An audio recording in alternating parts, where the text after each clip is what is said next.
In this video, I am going to look at an application of the Moivre's theorem, in specific the nth root of a complex number. Before we start, let's just quickly refresh the concepts we need. First of all, the Moivre's theorem states that if I have a complex number to the power of n,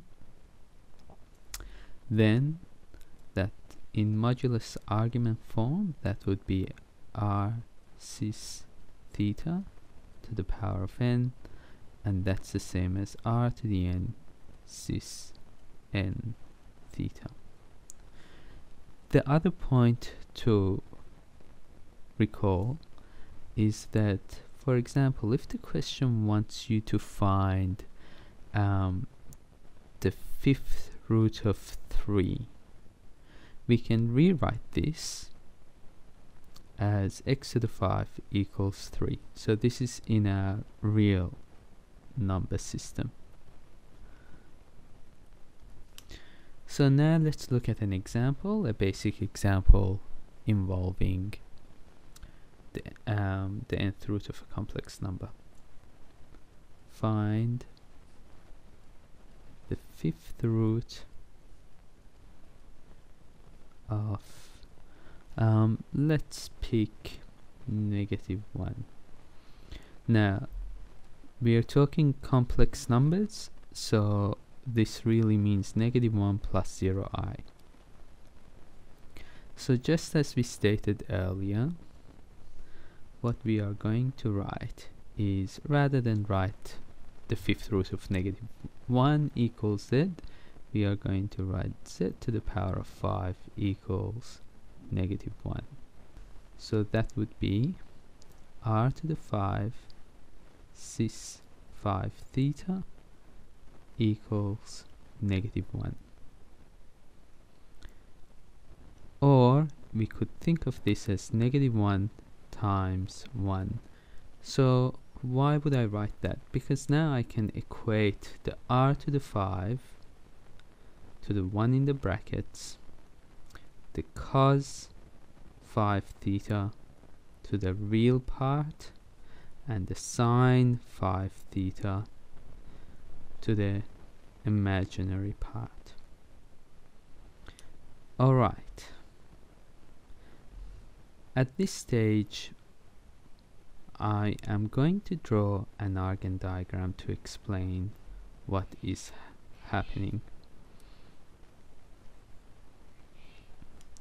So, on an Argand diagram, we have our real axis, imaginary axis, and our real is -1, and our imaginary is 0. So you can see that we are on this axis. You can see that the angle we're looking at is pi. Remembering that our real axis gives our cos values, our real values, and our imaginary axis gives us our sine values. So that angle is pi. At this point, coordinates 1, 0. So 5 theta must equal to pi.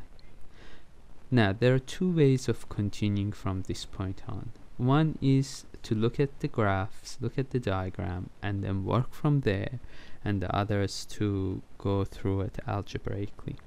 So first let's look at the diagram. I'm after theta, I'm not after 5 theta, so theta will be pi on 5. We know that the fifth root has 5 solutions. So let's draw pi on 5. Let's say pi on 5 is approximately there. I need to divide the Argand plane into 5 sections, and they all need to be equally divided. So if I'm dividing this into 5 sections, a full circle is 2 pi, so I am dividing 2 pi by 5, and I am going to add that on to pi on 5. So we have our first being pi on 5, our second vector will be at pi on 5 plus 2 pi on 5, which is 3 pi on 5. Our next vector would be pi on 5 plus 2 lots of 2 pi on 5, which will give me, that's 4 pi on 5 plus pi on 5 pi. And then it would make sense to add another 2 pi on 5, except we need to remember that on the argand plane, theta lies between negative pi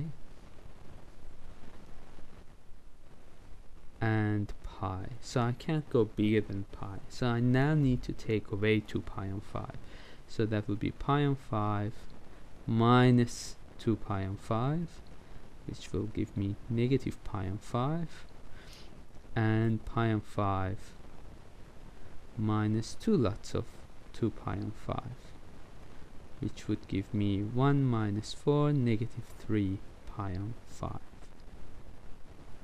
So let's look at the angles again. The angles we have for theta are pi on 5, 3 pi on 5, pi, negative pi on 5, and negative 3 pi on 5. Then we need to go and put this back into our 5 roots. So Z1 will be cis pi on 5, Z2 will be cis 3 pi on 5, Z3, and so on. Okay, so that's looking at it graphically. Now let's go back to our 5 theta equals pi. That was here. And have a go at the solution using our trig knowledge. So we are going to start from 5 theta equals pi. Now the rule is that this repeats itself. We can keep coming back to it, so we can keep adding 2k pi, where k is an integer. So that would mean theta is pi on 5 plus 2k pi on 5. And then we substitute 0, plus or minus 1, plus or minus 2, plus or minus 3, and so on in for k. But remember, we only need 5. So when we put 0 in, I end up with pi on 5. When I put positive 1 in, I end up with pi on 5 plus 2 pi on 5. When I put positive 2 in, I end up with pi on 5 plus 4 pi on 5. Then I wouldn't put 3 because it will go outside my domain. So I need to substitute negative 1, which would result in pi on 5 minus 2 pi on 5, and then pi on 5 minus 4 pi on 5, and that will get our 5 results. And from this point on, it's the same. So overall, there isn't much difference between the two methods. One, you are, as in this case, you are recognizing that you can keep going around the circle, and then you need to decide what substitutions you make.